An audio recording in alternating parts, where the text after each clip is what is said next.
कांग्रेस अपनी पर आए तो देश की सेवा करने वाले एक आर्मी अफसर की जिंदगी भी जिल्लत बना सकती है। आम लोगों की हैसियत इनके लिए कीड़े मकोड़े से ज्यादा कुछ नहीं। आज हम भारतीय सेना के उस काबिल कर्नल की कहानी सुनाएंगे जो अपने ही देश में यूपीए सरकार की साजिश का शिकार बन गया। इस सैनिक की कहानी न सिर्फ आपके रोंगटे खड़े कर देगी, बल्कि ये सुनकर उन लोगों का सिर शर्म से झुक जाएगा जो कांग्रेस को वोट करते हैं।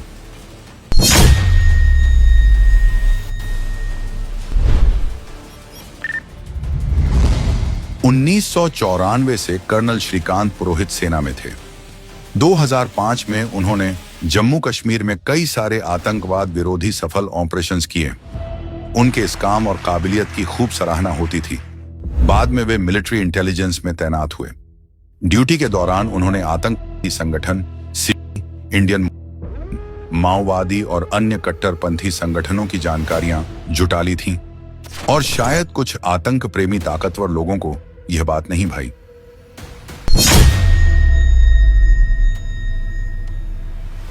पांच नवंबर 2008 को कर्नल पुरोहित को मालेगांव ब्लास्ट केस में झूठे आरोप के साथ गिरफ्तार कर लिया गया। हैरानी की बात यह है कि ठीक 26/11 यानी देश में सबसे बड़े आतंकी हमले से 21 दिन पहले सेना के एक इंटेलिजेंस अफसर को अरेस्ट कर लिया गया। अब सवाल उठता है, क्या पुरोहित को हमले की भनक लग चुकी थी? क्या वो ये हमला रोक सकते थे? क्या उन्हें इसलिए मालेगांव ब्लास्ट में फंसाया गया ताकि मुंबई हमला बिना रुकावट के हो सके?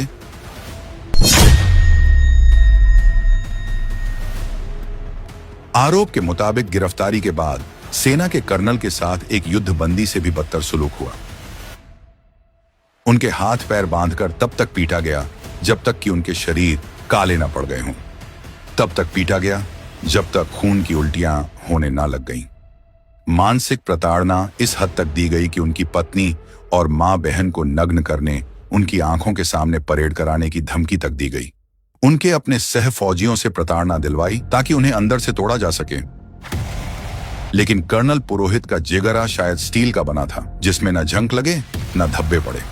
कर्नल पुरोहित के मुताबिक उनसे जबरदस्ती कहा गया कि वे मोहन भागवत और योगी आदित्यनाथ जैसे नेताओं का नाम लें। यह सब कुछ यूपीए सरकार के इशारों पर हो रहा था। अगर आप उनकी लिखी शिकायत पढ़ लें तो शायद आपका कलेजा फट जाएगा। सेना के एक अफसर के साथ ऐसा सुलूक करने के लिए राहुल गांधी, सोनिया गांधी और चिदंबरम को तो छोड़िए, कांग्रेस पार्टी के एक एक कार्यकर्ता को कर्नल पुरोहित के पैरों में गिरकर माफी मांगनी चाहिए।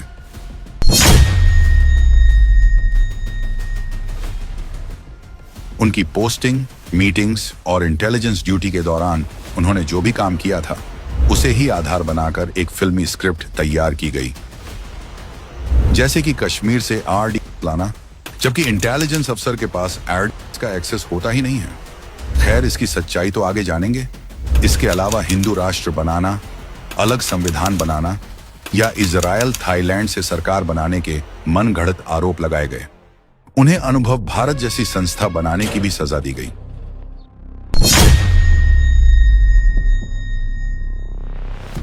आर्मी कोर्ट ऑफ इंक्वायरी में भी उनकी सुनवाई चली। कुल 55 लोगों से सवाल पूछे गए, जिसमें से 54 लोगों ने कहा कि कर्नल पुरोहित का आतंकवादी गतिविधि में कोई रोल नहीं हो सकता।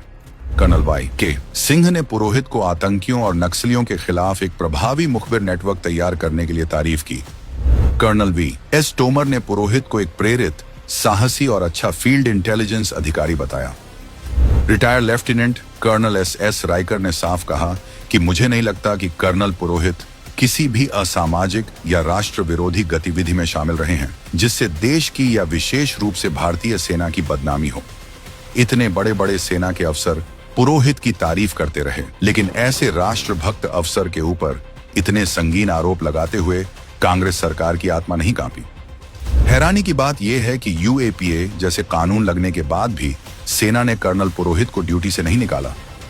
शायद सेना भी जानती थी देश पर जान छिड़कने वाले लेफ्टिनेंट कर्नल पुरोहित पर लगे आरोप झूठे और मनगढ़ंत हैं, और एक ना एक दिन ये जरूर निर्दोष साबित होंगे।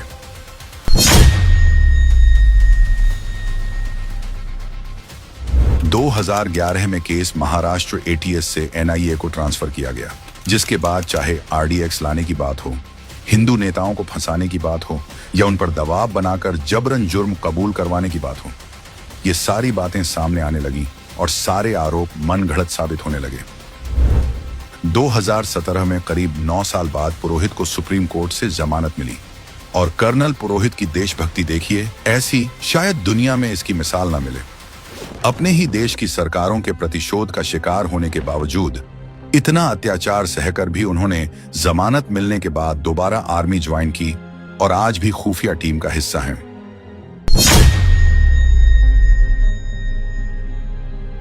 वैसे तो देश का दुर्भाग्य है कि ऐसा होने में 17 साल लग गए, लेकिन कम से कम देशवासियों को कांग्रेस सरकार के झूठे भगवा आतंकवाद का नैरेटिव तो पता चला। सुनवाई के दौरान सुप्रीम कोर्ट के सामने ये बात सामने आई कि पुरोहित को फंसाने के लिए कांग्रेसी दबाव में आकर पुलिस ने सही गुनहगारों के लीड को दरकिनार कर दिया। जैसे कि मालेगांव के जिस बीकू चौक के शकील ट्रांसपोर्ट के पास यह ब्लास्ट हुआ, उसी शकील ट्रांसपोर्ट की ऊपरी मंजिला पर कभी आतंकवादी संगठन सिमी का मीटिंग हॉल हुआ करता था। और तो और जो भी मनगढ़ंत सबूत पुलिस ने हासिल किए उसकी जांच वो लोग कर रहे थे जिसके पास ना कोई फॉरेंसिक साइंस का अनुभव था, ना कोई सर्टिफिकेट और ना ही कोई डिग्री। वो अधिकारी थे भी कि नहीं, इसकी क्या गारंटी है। कोर्ट ने सारे सबूत ध्यान में रखकर पूरा अवलोकन करके अपना आखिरी फैसला सुनाते हुए कर्नल पुरोहित को बाइज्जत बरी किया। अब इन सबको देखकर तो यही पता चलता है कि मालेगांव ब्लास्ट के पहले ही कांग्रेस सरकार में यह नैरेटिव सेट कर लिया गया था कि हिंदुओं को कैसे बदनाम करना है।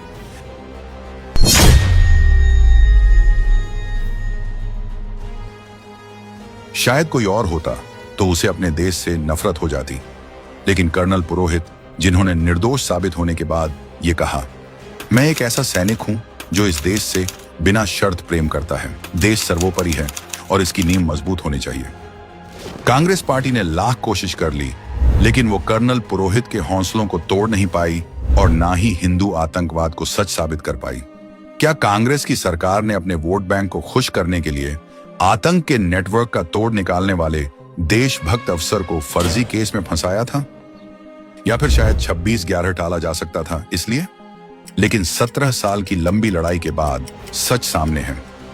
जाबाज कर्नल श्रीकांत प्रसाद पुरोहित गुनहगार नहीं थे, बल्कि देश के दुश्मनों के खिलाफ एक सबसे तेज हथियार थे जिसे कांग्रेस रौंद देना चाहती थी।